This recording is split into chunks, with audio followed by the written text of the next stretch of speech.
friends. Welcome to the Singularity. Let's get weird. I am Danny. What are we talking about today? We're talking about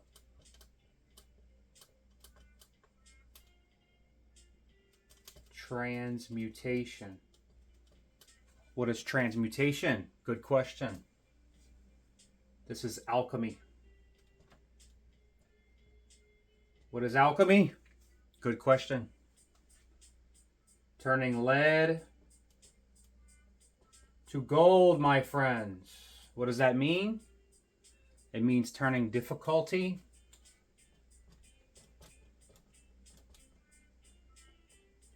into opportunity. An opportunity to grow. Problems in your life. How do you take them and alchemize them into opportunities? Okay. First, we have to dive in to what we kind of covered in the last video. Emotion. How can you use emotion to transmute? Okay. But first, we have to dive into the mind.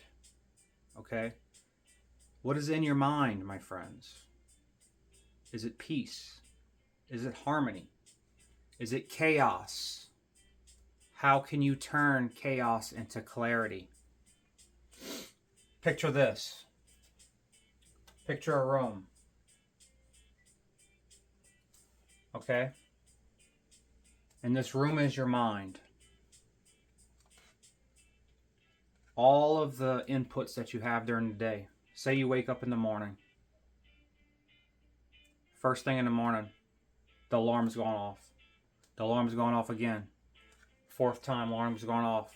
Fifth time, alarm's gone off. Guess what? You're late for work. So you gotta rush. You gotta get in the shower.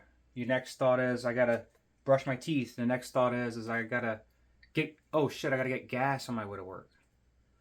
Oh man, this light. It needs to turn green. All of these thoughts. Now imagine each one of these thoughts getting put on a notepad. Right? A post-it note. A post-it note of information. Okay? Every single one of these is a post-it note with a little bit of information on it, a thought that never truly gets processed because you're just going from one thing to another constantly. You have no peace. It's chaos. Okay? And as you continue on your day, this room just completely fills up with these post-it notes. Just imagine a room full of post-it notes with little snippets of information on it. And then during the day, you're like, man, let me finish processing this. Let me finish understanding. Let me finish, trying to figure out what's going on in my mind. Like, what am I thinking about, right? You've got so much information in this room. It's full of sticky notes. And so you go in there and you're like looking for the note, looking for the note, looking for the note, looking for the note. Can't find it, my friends. There's too many. It's too cluttered. It's like a overstuffed filing cabinet. So you can't find the thought. You can't get back on track. You don't know what you're doing. It starts to manifest into your life where the chaos overflows, right? Because the mind creates the vibration, the frequency that resonates into your reality. It starts to overflow into your life and you see it, you're responding to it, but you don't understand it because the mind's cluttered. The mind's dirty. There's too much information that's not been processed properly. Okay? Now, how can you alchemize a life that you want, right? How can you alchemize your desired reality when You have all of these notes, all of these thoughts that are just surrounding you like a cage, right? You got to go through all of these notes. You got to process each one. They all start to come up at the end of the day. And you're like, oh, crap, I forgot this. Oh, crap, I forgot that. Well, that's the sign that you've got too much input and not enough output, okay? You can't create if you're always reacting, right? You're either reacting to life or you're creating life. And if you're always in reactive mode, survival mode, then you have no room left to create, my friends. So, what do? Well, a good thing that you could do is meditation. Meditation and self-reflection.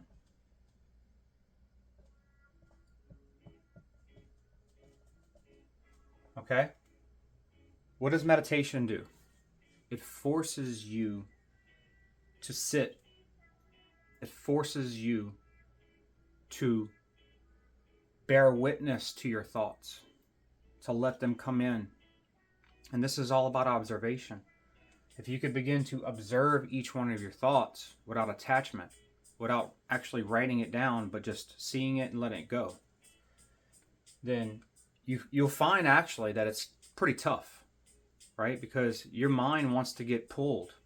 The outside world is always distracting you. It's always providing confusion. It's always providing noise. It's meant to pull you in directions.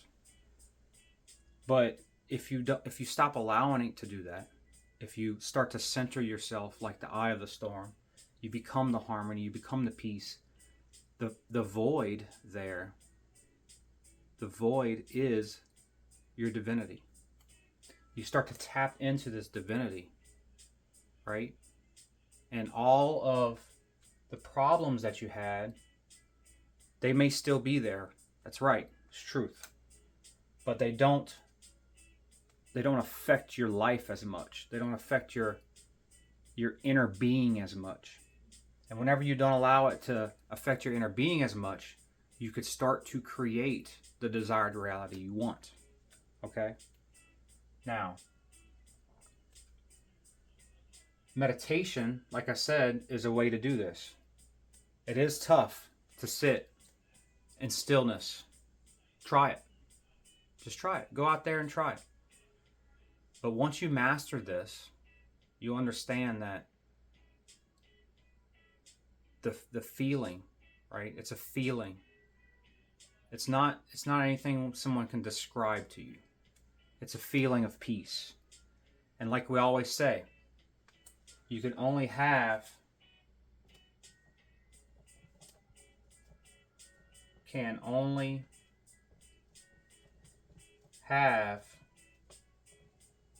what you already have.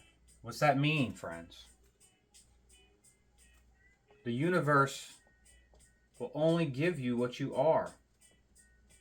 Meaning you can only have what you already have. You have to embody peace before you could have peace. Okay? You have to embody the feeling of abundance before you could have abundance. You got to embody the feeling of harmony before you could have harmony in your life. If you have clutter in your mind, friends, you will embody clutter. And the universe will say, this guy likes clutter. This girl likes clutter. Let's give her some clutter. Unfortunately, that's how we live.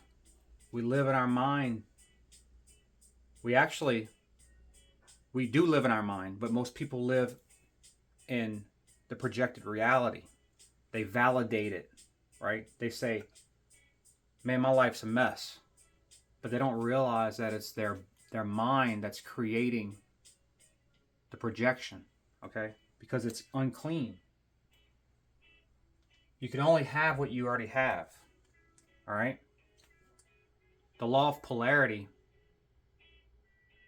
We're gonna talk about a little bit about the law of polarity. Okay? What does that mean? The law of polarity. Polarity is just opposite ends, right? We always talk about energy, vibration, frequency. So just say you have good and evil.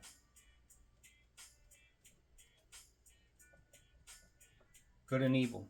Masculine, and I'm not saying masculine's good. We're just saying it's opposite, equal forces. Feminine. There really is no good or evil, friends. That's just a concept that we express in our language. Okay? It's a frequency. It's a resonation. Once you understand this, we'll get a grips on how you can transmute from one to the other. If you're living in this and you can go to this.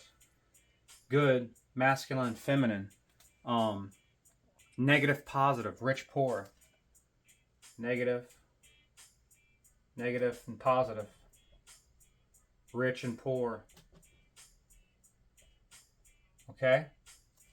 Abundance. A big one. Abundance. The feeling of abundance. And scarcity. If you could understand that everything is resonating at a frequency, friends, but they're both the same thing, and a good way to visualize this is water. If you have cold water, say I give you a cup of cold water. You put your hand in the cup of cold water. Okay?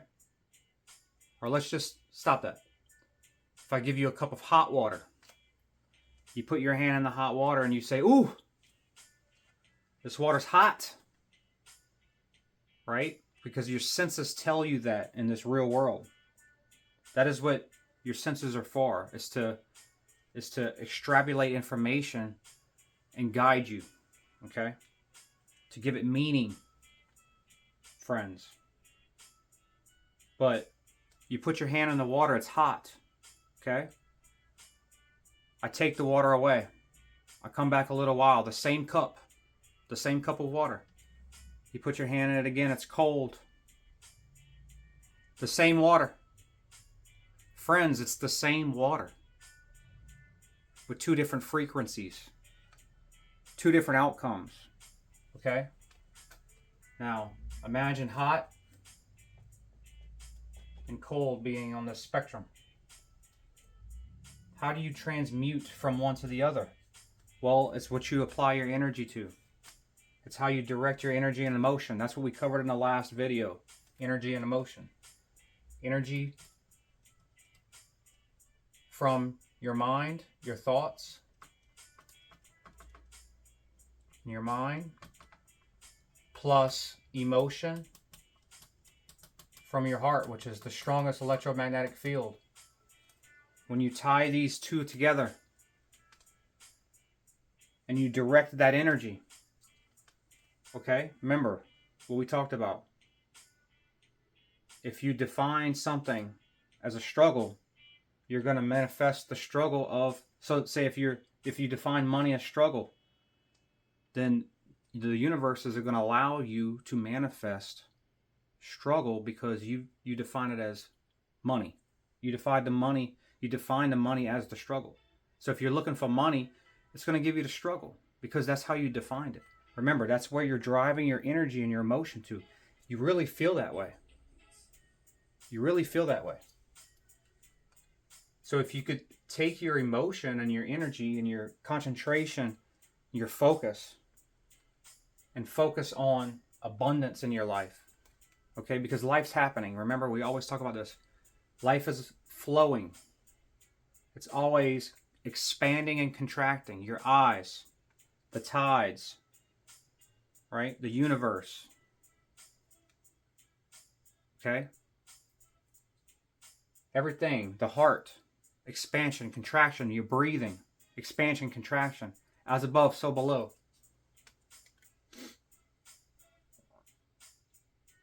If you negate all of that stuff happening outside of you and you just spearhead, shoot your energy towards abundance, the abundant things that are in your life, Realize that you have mostly everything you need. You actually, if you was to look around and say, man, I have more than what I need. I don't even need anything else. Wow, look at this life. And start driving your emotion into that. You could transmute your reality from a state of scarcity to a state of abundance. And then guess what? You can only have what you already have. The universe will reward you with the thing that you've defined your life with, which would be now abundance. So it has no choice but to reflect that to you, friends. Ponder this. Ponder this. And it goes for anything in your life. If you have a bad relationships your whole life, it's hard to look at yourself in this situation and say, maybe I'm the problem. But a lot of times, people are the problem. But it takes a lot of self-love to admit it, friends. It takes a lot of self-reflection to admit it to yourself, to allow yourself to feel love. Because you must feel the love first before it will vibrate out into the universe and resonate into a frequency and into form, my friends. This is how you turn lead into gold. Gold being your life. Friends. That's alchemy. And my pen's out. But that's alchemy. And it's beautiful. And that's how you're going to manifest 2026. Stay feeling thoughtful, friends. See you next time.